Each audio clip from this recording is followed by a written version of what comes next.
aluno, olá aluna, meu nome é Angélica, sou professora de História do 5º ano e hoje nós vamos falar sobre direitos humanos e o cotidiano. Na aula de hoje, nós vamos comparar e discutir pontos de vista sobre temas que impactam a vida cotidiana no tempo presente por meio do acesso a diferentes fontes, incluindo orais. Para a gente iniciar a aula de hoje, eu preciso relembrar com vocês um conceito muito importante que nós construímos na última aula. O conceito de diversidade cultural ou multiculturalismo. Nós vimos que diversidade cultural ou multiculturalismo é um conjunto de diferenças vividas por um amplo número de pessoas que podem estar em um mesmo país ou em uma única cidade e ainda assim manter características, crenças religiosas e costumes sociais completamente diferentes entre si. Galera, nós falamos de diversidade cultural enquanto compreendermos e respeitarmos os diversos povos e culturas que existem no mundo, não só no Brasil. A gente até citou Brasil, mas é preciso que a gente compreenda, hoje não há um olhar, ou busca-se desconstruir esse olhar preconceituoso de que existe uma cultura superior e uma cultura inferior, que existe um modelo, um padrão a ser seguido. A gente desconstruiu isso na última aula. E a questão da diversidade cultural e o multiculturalismo vem reafirmar essa ideia de que existem povos distintos, povos diferentes, com diferentes culturas, características, costumes, como a gente leu ali. E às vezes não, dentro de um mesmo país, e a gente pode citar o Brasil como exemplo, existem diversos grupos sociais que são distintos, que apresentam características e costumes diferentes e que por esse motivo a gente deve aprender a respeitar, né? Então, aí, o conceito de diversidade ou multiculturalismo é extremamente importante para a aula de hoje. Ué, professora, espera lá, nós vamos falar de direitos humanos e o cotidiano. O que tem isso a ver com a diversidade cultural? Tudo a ver, galera. Todo mundo olhando para mim. Muito se discute sobre os direitos humanos.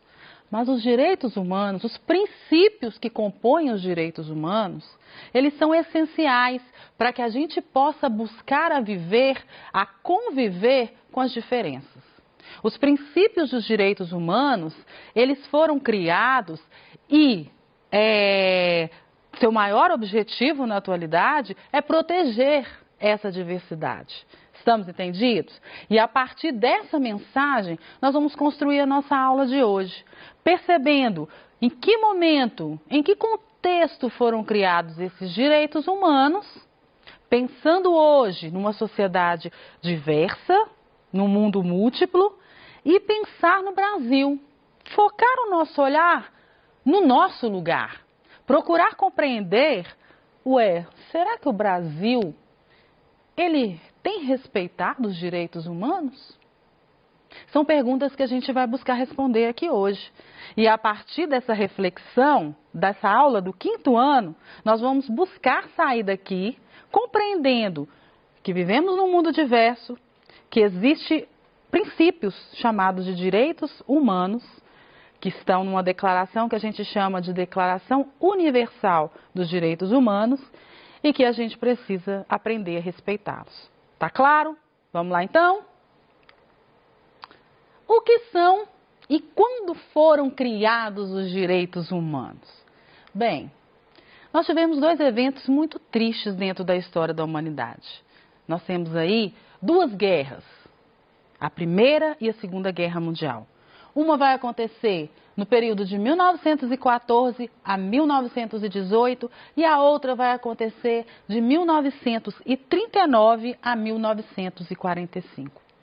Essas guerras mostraram para o mundo o poder da tecnologia para matar e muitas pessoas morreram. Muitas famílias perderam seus entes queridos. Muitas pessoas tiveram sua história comprometida a partir dessas duas guerras, né? Então, os dois grandes conflitos mundiais ocorridos nos anos que acabei de falar para vocês são de fundamental importância para compreendermos a questão da diversidade cultural e a sua relação com os direitos humanos. Nós vamos focar o nosso olhar na Segunda Guerra Mundial.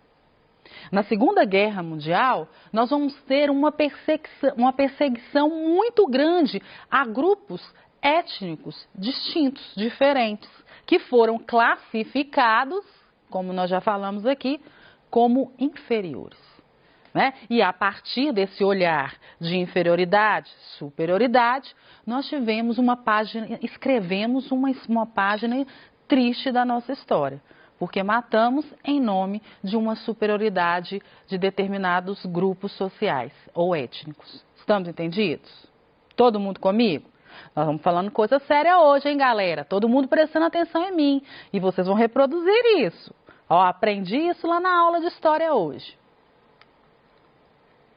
Nós chamamos essa página triste da história um evento, né, uma situação dentro da Segunda Guerra que a gente vai chamar de Holocausto. E o Holocausto ele foi uma perseguição muito grande em cima dos judeus. Esses judeus, além de serem perseguidos, eles foram presos, aprisionados, eles foram mortos, eles foram utilizados, inclusive, para experimentos científicos. Então, não foi nada legal dentro desse contexto da guerra o que fizeram com os judeus.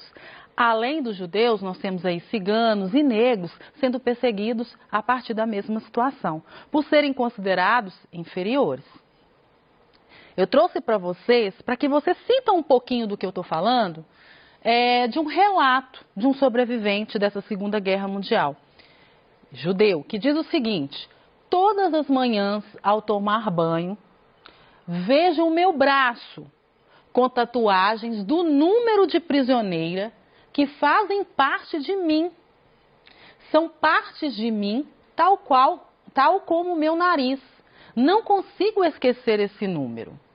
Auschwitz e a memória desse período nunca me abandonaram. De certa forma, são parte de mim, acrescentou Liliana.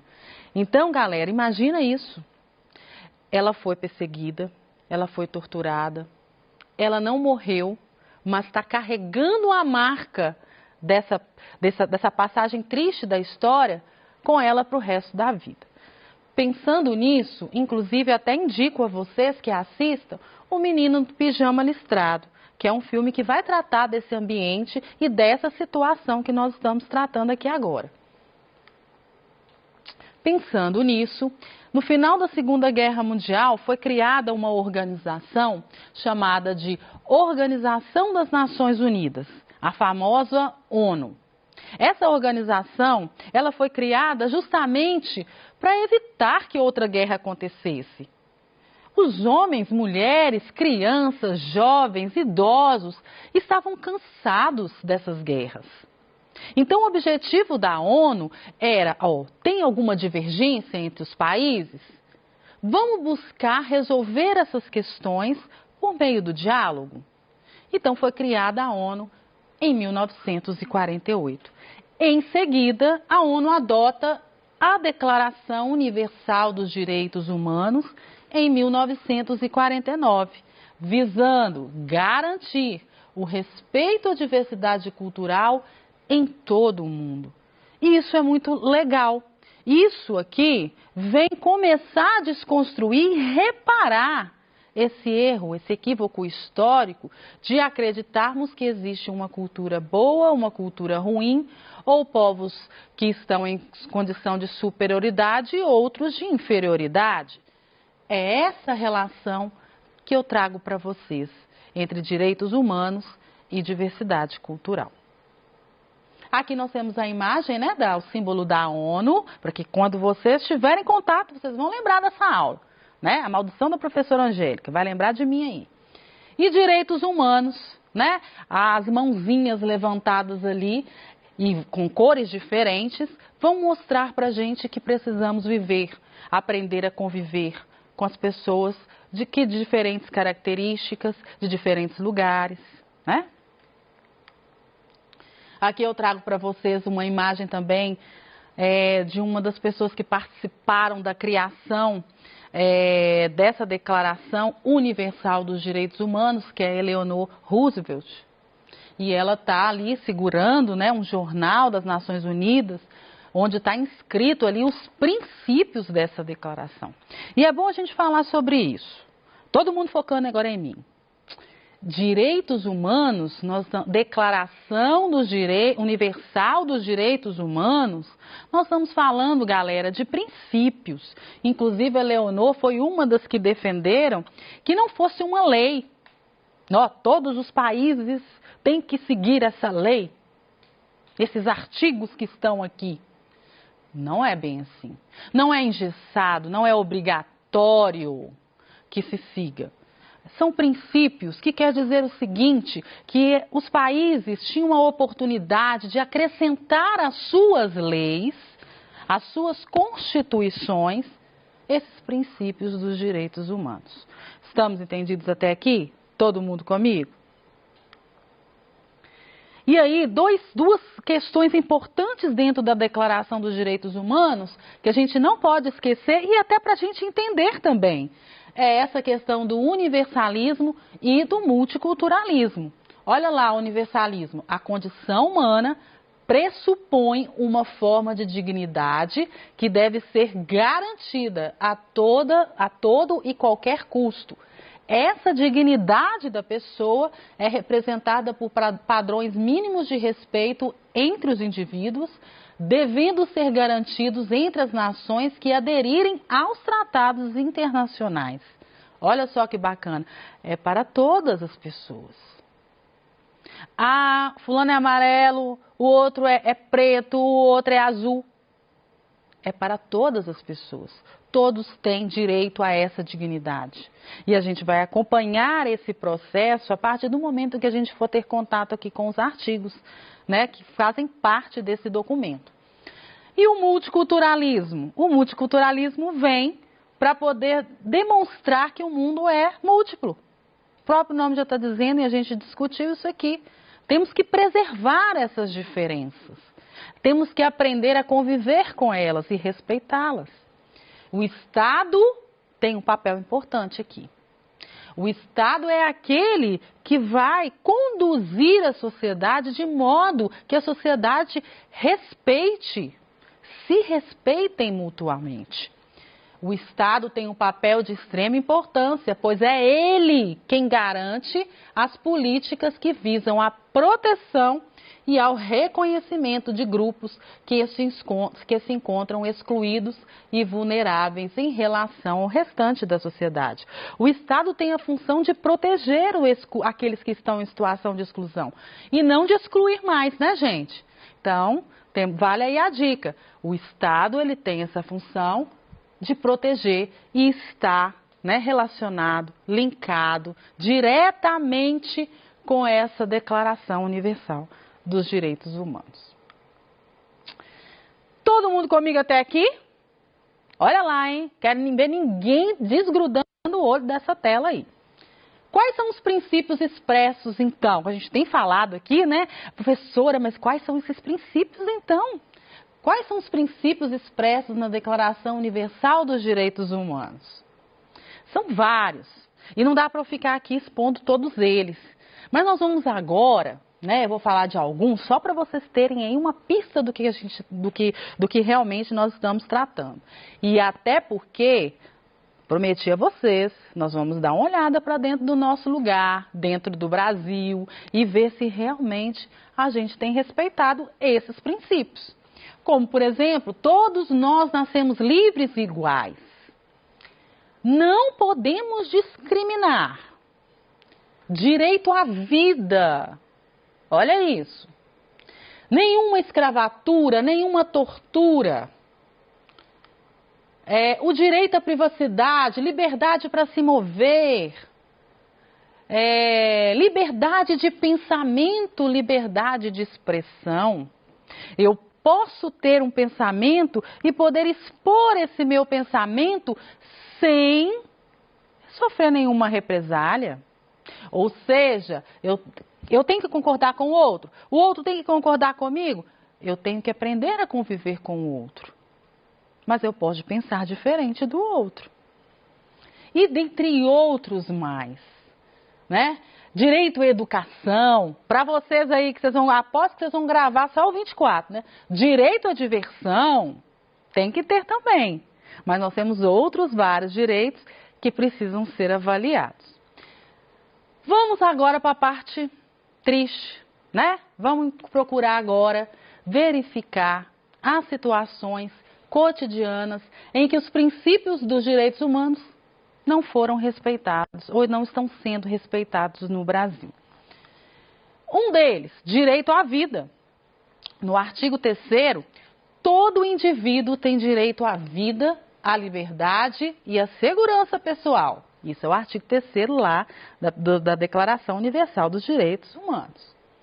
No Brasil, nós temos casos de feminicídio a todo momento. Nós temos mulheres morrendo, sendo violentadas o tempo inteiro. Os números crescem ao invés de diminuir. É algo, se a gente realmente, né, e o Brasil, como eu disse para vocês, na nossa Constituição, ela é o espelho da Declaração Universal dos Direitos Humanos, nós abraçamos esses princípios, mas ao mesmo tempo, na prática, nós estamos deparando com situações como essa, que precisamos combater. Olha lá, casos de feminicídio crescem 22% em 12 estados durante a pandemia. Olha isso. Precisamos, então, resolver essa questão. O mundo que a gente quer não tem violência contra a mulher. Fica a mensagem aí. E aí nós estaremos também atendendo a esses princípios dos direitos humanos. Direito à diferença. Nós estamos falando aqui de diferença, de diversidade cultural ou multiculturalismo. Todas as pessoas, no artigo 18º, todas as pessoas têm direito à liberdade de pensamento, de consciência e de religião.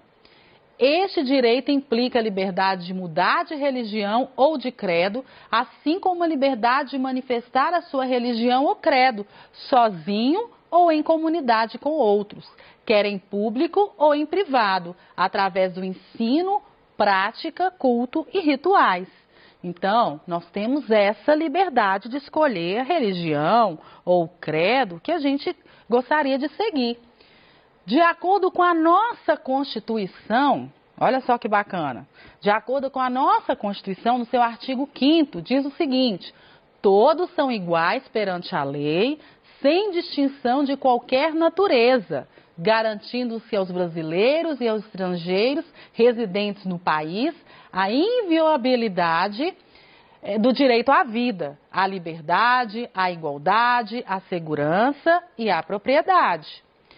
Aí eu coloco para vocês aqui. Entretanto, uma pequena amostra ao redor do país indica que a diferença e a minoria não convivem em harmonia. Apenas 1% dos indígenas tem acesso ao ensino superior. Que igualdade que é essa? Né? Segundo os dados do Ministério da Educação, o Instituto Brasileiro de Geografia, em 2010, levantou que 40% vivem fora de suas terras. Nós podemos citar vários outros exemplos aqui, galera. Podemos citar o direito à moradia, está lá no artigo 17º da Declaração e na Constituição, artigo 23, e mesmo assim nós temos pessoas que não têm acesso à moradia. Então, além disso, outras questões não menos importantes, como ainda persistindo o trabalho escravo. Na atualidade, século XXI, vamos abolir de vez essa vergonha. Outras questões com relação aos idosos, né? O desamparo, não seguindo os estatutos. E aí, para fechar a nossa aula de hoje, eu faço um desafio para vocês. Eu sempre coloco, né? Agora é com você. E agora é com você mesmo. Você que está aí, do outro lado, que assistiu e entendeu essa aula. Você, como cidadão brasileiro, como pode contribuir para que os direitos humanos no Brasil sejam uma realidade, não só no papel? Fica a mensagem de hoje. Um grande abraço para vocês. Até a próxima aula. E conto com vocês mais uma vez.